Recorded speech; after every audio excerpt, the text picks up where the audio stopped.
Iran's Islamic Revolutionary Guard Corps announced it had struck an American destroyer operating in the Indian Ocean. The IRGC said the ship was targeted 650 kilometers from Iran's coastline while it was in the process of refueling from a US support tanker. According to the IRGC statement, the strike used two weapons, the Ghadr 380, a medium-range ballistic missile with a stated range of up to 2,000 kilometers designed for rapid deployment and precision strikes, and the Talaye, a strategic cruise missile with an estimated range of approximately 1,000 kilometers that Iranian officials describe as capable of adjusting its target mid-flight. The IRGC said both vessels, the destroyer and the tanker, were engulfed in widespread fires. Iranian state media published the claim broadly. Press TV, the IRGC's own media channels, and multiple Iranian news outlets amplified it as a major operational success. CENTCOM's response was brief and categorical. US warships remain fully operational. No American vessel was struck. The claim is false. This is not the first time this pattern has played out in the current conflict. Earlier in the week, Iran claimed it had struck the USS Abraham Lincoln, one of two US aircraft carriers operating in the region.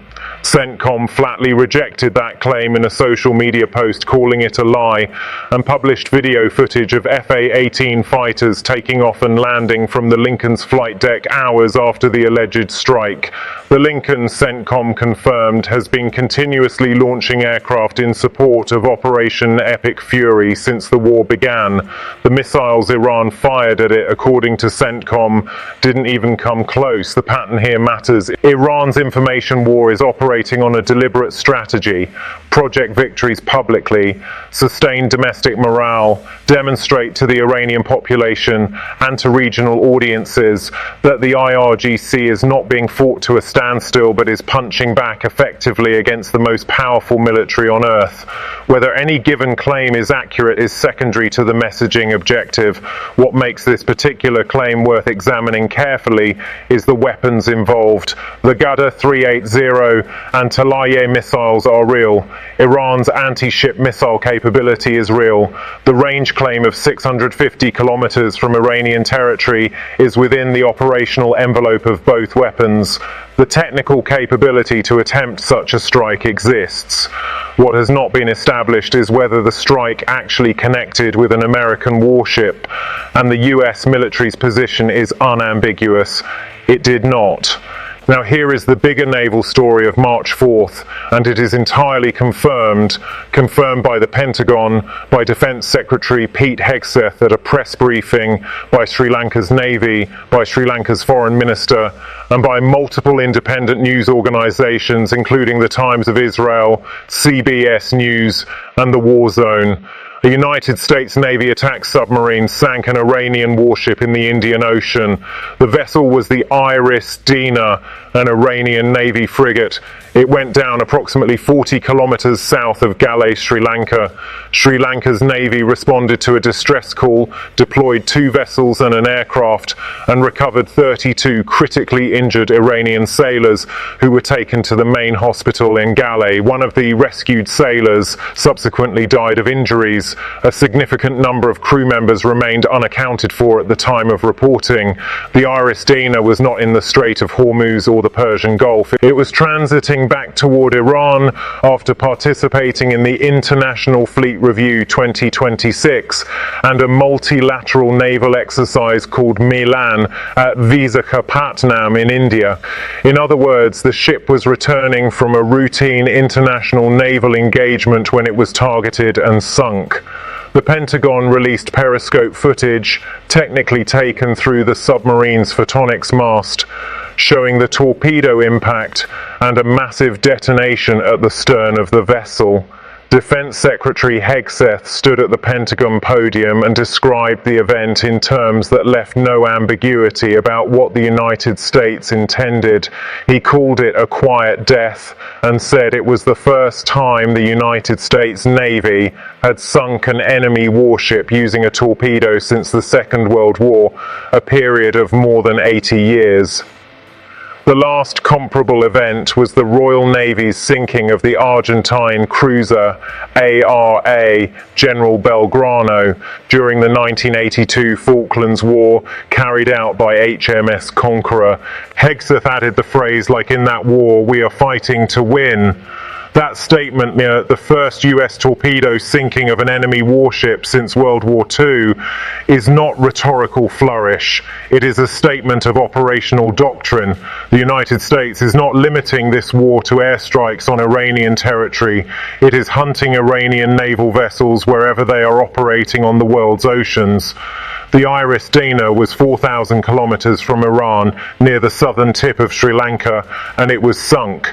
That reach, that willingness to engage Iranian military assets anywhere on the globe rather than only within the defined theatre of the Middle East conflict represents a significant escalation in the operational scope of the campaign. General Dan Kane, chairman of the Joint Chiefs, confirmed at the same Pentagon briefing that as of March 4th, the United States had destroyed more than 20 Iranian naval vessels and one submarine and had effectively neutralized Iran's major naval presence in the operational theatre.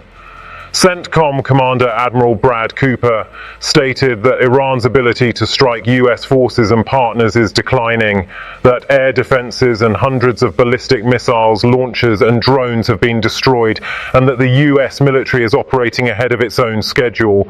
The Strait of Hormuz picture on day 5 has not materially improved. The IRGC's naval commander Mohammed Akbarzadeh stated that the strait is under the complete control of the Islamic Republic's navy. That claim is operationally questionable given that Iran's naval surface fleet has been largely destroyed in the first 5 days of the campaign, but the strait's functional closure is not dependent on Iranian surface warships. It is dependent on the threat of mines, coastal missile batteries, IRGC small boat operations, and most critically on the withdrawal of war risk insurance coverage for commercial vessels. P&I insurance, protection and indemnity coverage was formally withdrawn for transit through the strait effective March 5th. Without insurance, no commercial shipping company will send a vessel through, regardless of what the US Navy says about the safety of the corridor.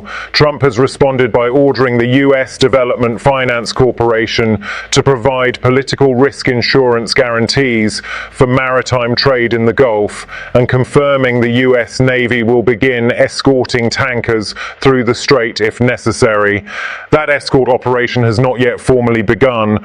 On the broader information war, the accumulation of Iranian claims that have been categorically denied and in some cases directly contradicted by video evidence, the Abraham Lincoln, the unnamed destroyer, earlier claims about F-35 shoot-downs, is creating a credibility problem for the IRGC's public communications that will compound over time. Each claim that is disproved makes the next claim easier to dismiss, but there is an important counterpoint to that analysis. Iran's domestic audience is not cross-referencing CENTCOM statements and Iranian state media simultaneously. Inside Iran, the IRGC narrative that it is striking back against American warships in the Indian Ocean, that it has declared the Strait of Hormuz closed, that it continues to fight, is the only narrative most ordinary Iranians are receiving. The information war is not being fought on a single battlefield. It is being fought on multiple audiences simultaneously, and on the domestic Iranian front, the IRGC's messaging is largely uncontested. Senator Elizabeth Warren emerged from a classified intelligence briefing on Tuesday and told reporters that the situation is much worse than can be imagined and that she was more worried after the briefing than before it, adding that the Trump administration has no clear plan for Iran.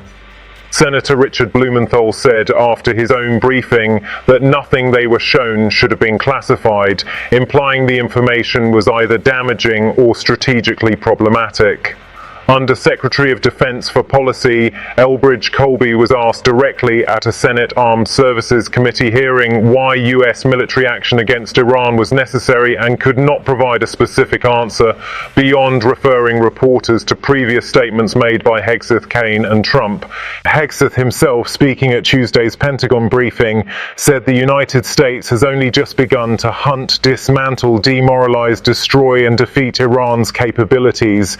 He said the US could sustain this fight easily for as long as we need to. He also said Iran negotiated in bad faith, stalling, scheming and preparing to strike, and that the US acted defensively. That last claim, the defensive framing, sits in direct tension with the congressional briefings that reportedly showed no intelligence indicating Iran was planning to strike US forces first. The bottom line on day 5 of this war is this: Iran's claim to have struck an American destroyer remains unverified and has been denied by CENTCOM. Iran's claim to have struck the USS Abraham Lincoln was confirmed false by video evidence. The United States, on the same day these Iranian claims were published, confirmed it had sunk an Iranian warship with a torpedo in the Indian Ocean near Sri Lanka, the first such event since World War II. Iran's surface navy has been functionally destroyed, but the war is not decided by surface ships. It is decided by missiles, proxies, economic choke points, and the duration of political will on all sides.